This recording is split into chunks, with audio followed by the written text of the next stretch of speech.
মেয়েকে বিয়ে করবেন ভালো কথা, বিয়ে করেন সাবধানে করবেন, কারণ ডিভোর্সি মেয়ে থানা চেনে, আইন চেনে, উকিল চেনে, গ্রামের মুরব্বীদের। 150,000 কোটি টাকার সিগারেট বিক্রি হয়, বিশ্বের ভিতরে 5 নম্বর বিলিখোর বাংলাদেশ। এই দেশে মানুষ 20 কোটি, স্মার্টফোন চালায় 23 কোটি, বাইক চলে 30 লাখ, প্রাইভেট কার চলে 50 লাখ। এই দেশে আমার গরিব হয় কেমনে? ওই বেটা, যারা গরিব ওরা গরিবই আছে, আর যারা বড় লোক ওরা বড় লোকই হইতাছে। এমনি দেশ চললে সবাই তো না খেয়ে মরবো।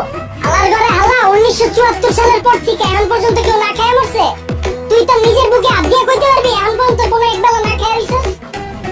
আল্লাহর ঘরে আল্লাহ 3 বেলা তো ভাত খাসি, লাগে আবার বিকেলে নাস্তা আমার আছে। আর যে কত জিনিসপত্রের খালি দাম বাড়তাছে, খামু কেমনে? জিনিসপত্রের দাম বাড়লে খাস কে? কিনস কে? বুঝে আমারে?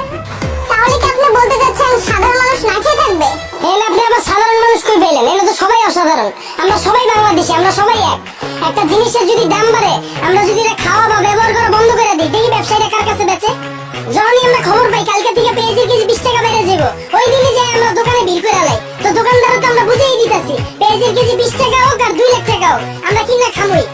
যেটা মার্কেটে চাহিদা বেশি থাকবে ওটার দাম তো বাড়বে। আমরা যদি সিদ্ধান্ত লই আমরা খামো না, ব্যবসায়ীরা বেচবো কার কাছে? আর পৃথিবীর যখন জন্ম হয়েছিল তখন কি এত খাওয়ান দাওয়া ছিল? তখন কি এত বার্গার ছিল, পিজা ছিল? তখন কি মুরগির কালাভুনা ছিল? কে মানুষ শাক পাতা খেয়ে বাচ্চা দিছে না? আমরাও পারো, আমগো সবার একই তো হইব। যে কোনো সিন্ডিকেট ভাঙার লেগে আমরা নিজেরাই যথেষ্ট। আর সরকারের দোষ দিয়া লাভ কি? আমরা জনগণ নিজেরাই তো চুতিয়া। একটা জিনিসের দাম বাড়লে আমরা ফ্রিজ ভরা শুরু করি। থেকে গেছে, তাদের ধাক্কা দিয়ে লাভ নেই, কারণ তারা আর ভয় পায় না। তারা ভাবে স্ত্রী বিয়ের পরও স্বামীর বাড়ির থেকে তার বাপের বাড়িকে বেশি প্রাধান্য দেয়, সে স্ত্রী কখনোই কল্যাণকর হতে পারে না।